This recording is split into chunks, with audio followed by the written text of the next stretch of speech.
Welcome to Electrified. It's your host, Dylan Loomis. Shout out to my newest patrons, Keith and Lucian. Thank you guys for choosing to support the channel. First up today, I want to do something a little different. I want to walk you through part of Tesla's financial statements. As part of this new project that I'll be working on will be having me getting back into the financials and doing more writing, and naturally some of that will overflow here. However, understanding financial statements is crucial and being able to read them if you want to be able to value companies when it comes to investing. So hopefully some of this will be helpful for you guys. So Tesla's secret marketing and these phantom liabilities, Dylan, what are you talking about?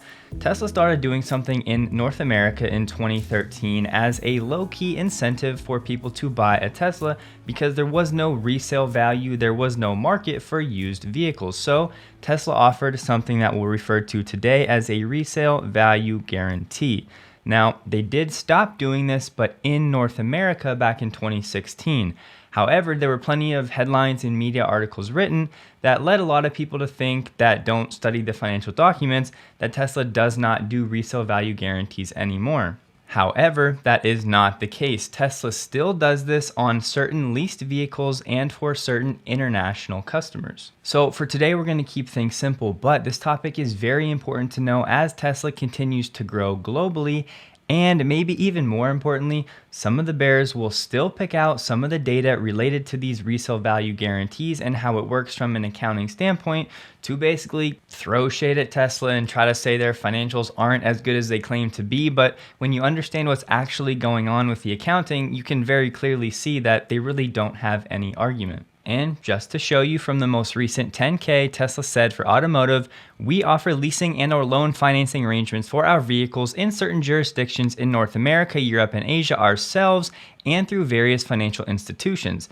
Under certain of such programs, we have provided resale value guarantees or buyback guarantees that may obligate us to repurchase the subject vehicles at predetermined values. And a fun fact about this program, Tesla wrote a blog post in 2013 and Elon personally guaranteed this program. As with prior resale guarantee, this higher number is also backed personally by Tesla CEO Elon Musk to give owners complete peace of mind about the long-term value of the product. Now, Tesla hasn't always offered a ton of clarity into how it actually handles certain things when it comes to its accounting practices. However, for at least some period of time, we know that the actual resale value guarantee, the program was built on 50% of the original purchase price of the base vehicle, plus 43% of the purchase price for all options, including any battery pack upgrades. So what does this actually mean? Well, let's say I buy a Model S for $100,000. Now, I could lease this for 3 years, or I could buy it maybe over the course of 5 years as an international customer, and Tesla could offer me a resale value guarantee. Let's just say it works out to about 60% of the overall cost of the vehicle. So that would mean $60,000. That Tesla would basically have a potential or a phantom liability, you'll understand why in a second, of $60K. But for a long time, how Tesla accounted for these transactions led to these phantom liabilities. So what am I talking about? Well, this $60K would be the actual resale value guarantee. This was booked as a liability. Why is that? Well, it's because Tesla had a potential future liability if those customers wanted to sell their vehicle back.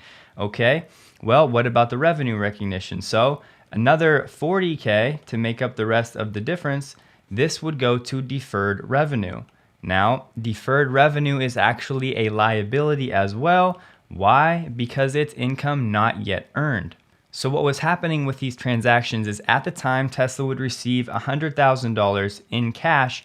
However, they would recognize zero revenue up front.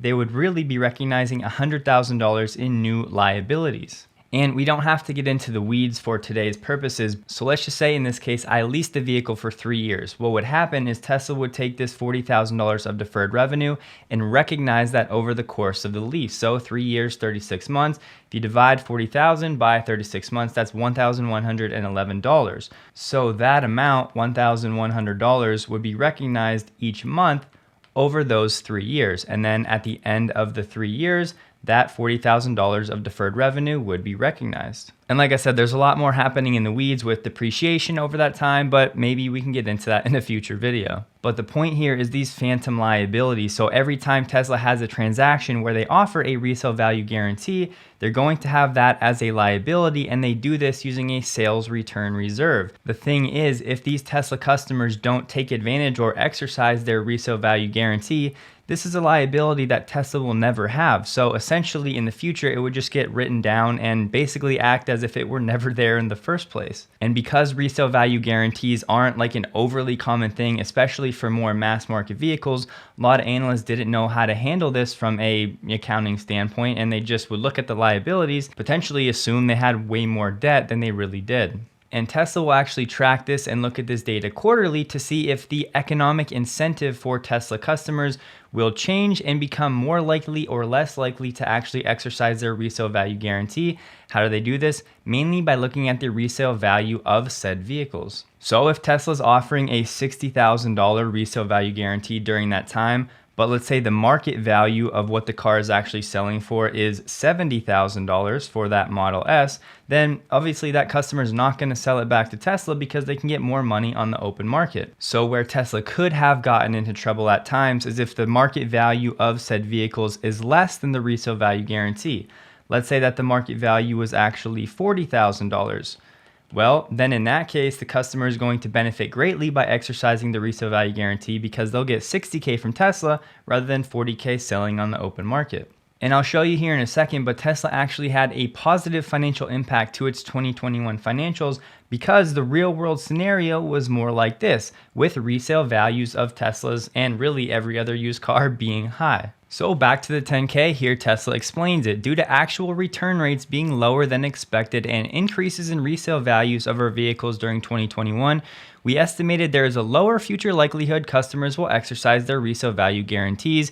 We adjusted our sales return reserve on vehicles sold with resale value guarantees, resulting in an increase of automotive sales revenue of $365 million for the year, and a corresponding increase in cost of automotive sales of $286 million. The net benefit in gross profit was $79 million for the year ended 2021. And going forward, the total sales return reserve on vehicles sold with resale value guarantees was $223 million as of December 31st, 2021. And so I mentioned it briefly earlier this week that Louis Carruthers, one of the main Tesla Q people, and many others would take this number from the 10K and basically say this is artificially inflating Tesla's financials. But when you understand what's going on, the net release of the sales return reserve, this was just money Tesla had really earned but set aside in case it had to pay it back to a customer exercising its resale value guarantee. But over the course of the year, less customers than Tesla expected did that because the resale values in the market were actually better than Tesla's resale value guarantee.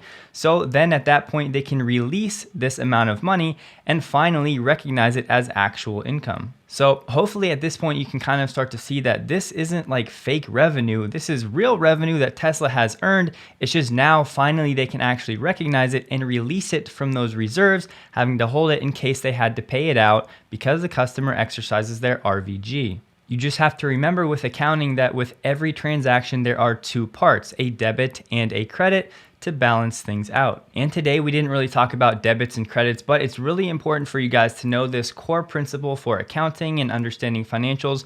So when you're reading through a 10K and they say we debit this account, we credit that account, you can know, is it adding, is it subtracting? And here's the easiest way to remember it. Just think dealer. Now you may be wondering, oh, we're gonna start talking about poker. No, although I do love me some Texas Hold'em, this is going to be the easiest way to remember what accounts are debit accounts and what accounts are credit accounts. Because no, a debit doesn't just mean you add and a credit means you subtract. It all has to do with the type of account. So on the left-hand side, these are going to be debit accounts, which is abbreviated DR. D is going to be for dividends, E is going to be for expenses, and A is going to be for assets. So all three of these are debit-based accounts. What does that mean? Well, if they increase, it's going to be a debit, and these will be decreased with a credit. Now, on the other side, we have the credit-based accounts. L is going to be for liabilities, E is going to be for owner's equity, and R is going to be for revenue. So these three, L, E, and R, are all credit accounts, meaning they are actually increased with a credit and they'll be decreased with a debit. Now, this might not make sense at this point, but just remember this and it'll come in handy in the future. And if you start to think about your bank and a debit card and everything seems backward, well, just remember the bank does it from their point of view, not yours. So to wrap up this bit on Tesla's secret marketing, like I said, a lot of people don't know that Tesla offers this program because they haven't been doing it in North America, mainly because the used car market has become more robust. And also the main thrust in 2016 for Tesla stopping this was to improve the interest rates. Basically, the way the algorithms work and the banks, when they actually give financing, Tesla stopping this program would release more cash for them, and then the banks would actually have the ability to have lower interest rates, and that's what Tesla wanted to focus on, offering lower rates to its customers. However, like Tesla tells us in its 10K, it is still offering RVGs for some international and lease customers. And this really is a great low-key marketing practice to give the buyer some peace of mind that they'll have a floor for resale value until that used car market can be established. And hopefully anytime you see a bear either bringing up these phantom liabilities or talking about how Tesla's financials are artificially inflated because of any of these release reserves, you'll better understand what's actually going on. And real quick, if you would like more of this type of stuff integrated on slower news days, please just leave me a comment below saying like more whiteboard or something like that. It'd be great for me to know if this is something that might be helpful to you. Shifting gears, let's race through a few quick news items and then we'll send you off for the weekend. From Earl of Frungpuppy, Tesla drawing attention from all these organizations at the same time because Tesla is upsetting unions, legacy auto, the oil industry, and autonomous driving companies, and not paying for ads or buying politicians. Elon says exactly. This article about Giga Berlin getting some support from the German Traffic Light Coalition. Politicians cite Tesla's factory approval process as an example and call for further procedures to be completed faster. I'm not going to hold my breath. I'm still hoping for March at the earliest for final approval. Sam P shared this video on Twitter of FSD Beta avoiding this pedestrian that some human drivers definitely could miss if they're not paying attention or are distracted. And with all the negativity around FSD the last few days, I think it's really important to remember all of the great things that yes, it is already doing. If you are out there wanting to see the papers that Tesla has had to submit for Giga Berlin, well, Sawyer Merritt, thank you, as he shared all of these binders. The Model Y specs have been updated. The long range is now 53 pounds lighter and the performance is 18 pounds lighter. You can clearly speculate on, oh, it's the 4680s, it's the structural pack, it's removing parts, but the truth is we don't know for sure as Tesla is always changing things, so just keep that in mind and be careful with your assumptions.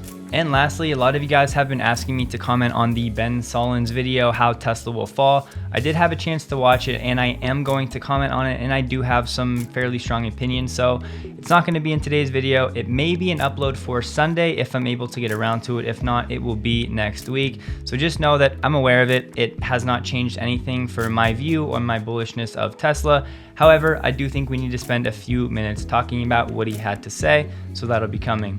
That's all for today. Please take a second to like the video if you did. Hope you guys have a wonderful and safe weekend, and a huge thank you to all of my Patreon supporters.